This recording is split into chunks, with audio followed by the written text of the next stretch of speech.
പോരാട്ട ചൂടിലാണ് നിലമ്പൂർ. ചതുഷ്കോണ മത്സരം നടക്കുന്ന നിലമ്പൂർ നിയോജക മണ്ഡലത്തിൽ സ്ഥാനാർത്ഥികളുടെ നാമനിർദ്ദേശ പത്രികാ സമർപ്പണത്തിന്റെ വേളയാണിത്. ഇപ്പോൾ ഇടതുമുന്നണി സ്ഥാനാർത്ഥി എം സ്വരാജ് താലൂക്ക് ഓഫീസിലെത്തി അവിടെ നാമനിർദ്ദേശ പത്രികാ സമർപ്പണത്തിന്റെ സമയത്തിലേക്ക് കടക്കുകയാണ്. അല്പം മുൻപ് സ്വരാജ് അവിടെ എത്തിയിരുന്നു. സ്വരാജ് ഇപ്പോഴവിടെ കാത്തു നിൽക്കുകയാണ്. ശിവസേന UBTയുടെ സ്ഥാനാർത്ഥി പേരൂർ ഹരിനാരായണൻ നാമനിർദ്ദേശ പത്രിക സമർപ്പിക്കുകയായിരുന്നു. അതുകൊണ്ടാണ് എം സ്വരാജിന് അവിടെ കുറച്ചുനേരം കാത്തു നിൽക്കേണ്ടി വന്നത്. ശബരിമല മാളികപ്പുറം കീഴ്ശാന്തിയാണ് ഈ പേരൂർ ഹരിനാരായണൻ. നിലവിൽ ശിവസേന UBTയുടെ കോഴിക്കോട് ജില്ലാ പ്രസിഡന്റാണ്. അദ്ദേഹം ഇപ്പോൾ നാമനിർദ്ദേശ പത്രിക സമർപ്പിച്ചിരിക്കുന്നു. അല്പസമയത്തിനകം തന്നെ എം സ്വരാജ് നാമനിർദ്ദേശ പത്രിക സമർപ്പിക്കും. അതിന്റെ വിശദാംശങ്ങളിലേക്ക് നമുക്ക് പോകാം. നമ്മളോടൊപ്പം ആർ ശ്രീജിത്ത് ചേരുന്നുണ്ട്. ശ്രീജിത്ത്, എപ്പോഴാണ് എം സ്വരാജ് ഇടതുമുന്നണി സ്ഥാനാർത്ഥി നാമനിർദ്ദേശ പത്രിക സമർപ്പിക്കുക? അദ്ദേഹം അവിടെ കാത്തു നിൽക്കുകയാണോ? എന്തൊക്കെയാണ് മറ്റു വിവരങ്ങൾ? GK 11-ഓടുകൂടി LDFന്റെ സ്ഥാനാർത്ഥി എം സ്വരാജ് നാമനിർദ്ദേശ പത്രിക സമർപ്പിക്കും. നേരത്തെ ഓരോ സ്ഥാനാർത്ഥികൾക്കുമായി വരണാധികാരി ടോക്കൺ അനുവദിച്ചിട്ടുണ്ട്. ആദ്യം ശിവസേന ഉദ്ധവ് വിഭാഗത്തിന്റെ സ്ഥാനാർത്ഥിക്കായിരുന്നു അനുവദിച്ചിരുന്നത്. അതിനുശേഷം ഇപ്പോൾ സ്വരാജിന്റെ പത്രിക സ്വീകരിക്കാനുള്ള നടപടികൾ ഈ താലൂക്ക് ഓഫീസിൽ ഉപവരണാധികാരി തഹസിൽദാർ നടത്തും. അതിനുശേഷമാണ് PV അൻവറിന്റെ ടോക്കൺ നൽകിയിരിക്കുന്നത്. ഇന്ന് പ്രധാനമായും 3 പത്രികാ സമർപ്പണങ്ങളാണ് ഇവിടെ പ്രതീക്ഷിക്കുന്നത്. അതിലൊന്ന് ഈ PV അൻവറിന്റെയും മറ്റൊന്ന് എം സ്വരാജിന്റെയും ഒപ്പം NDA സ്ഥാനാർത്ഥി മോഹൻ ജോർജിന്റെയുമാണ്.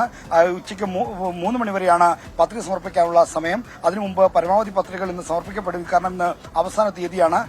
ഈ തൊട്ടടുത്തുള്ള ജവഹർ കോളനിയിൽ നിന്ന് പ്രകടനമായാണ് LDF പ്രവർത്തകർ എം സ്വരാജുമായി പത്രിക സമർപ്പണത്തിനെത്തിയത്. പത്രികാ സമർപ്പണത്തിന് പ്രധാന നേതാക്കളുടെ സാന്നിധ്യവുമുണ്ട്. CPMന്റെ പോളിറ്റ് ബ്യൂറോ അംഗവും തെരഞ്ഞെടുപ്പിന്റെ മുഖ്യ ചുമതലക്കാരനുമായ A വിജയരാഘവൻ, ഒപ്പം തന്നെ തെരഞ്ഞെടുപ്പ് കമ്മിറ്റി ചെയർമാൻ രാജ്യസഭാംഗമായ PP സുനീർ, CPMന്റെ മറ്റ് പ്രധാനപ്പെട്ട നേതാക്കൾ എല്ലാവരും ഈ പത്രികാ സമർപ്പണത്തിന് സാക്ഷ്യം വഹിക്കാനായി എത്തിയിട്ടുണ്ട്.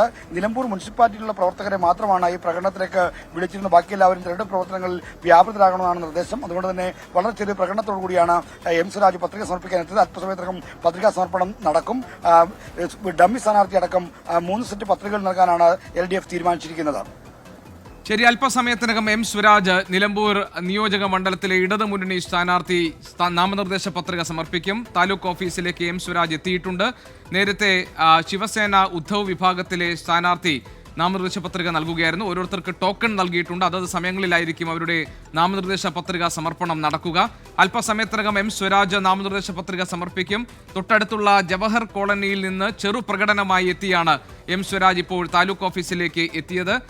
A വിജയരാഘവൻ ഉണ്ട് എം സ്വരാജിനൊപ്പം. അതോടൊപ്പം തന്നെ PP സുനീർ ഉണ്ട്, ബിജു ഉണ്ട്. ഇവരെല്ലാവരും ചേർന്നാണ് ഇപ്പോൾ നാമനിർദ്ദേശ പത്രിക സമർപ്പണത്തിന് വേണ്ടി എത്തിയിരിക്കുന്നത്. എം സ്വരാജ് അല്പസമയത്തിനകം തന്നെ നാമനിർദ്ദേശ പത്രിക സമർപ്പിക്കും.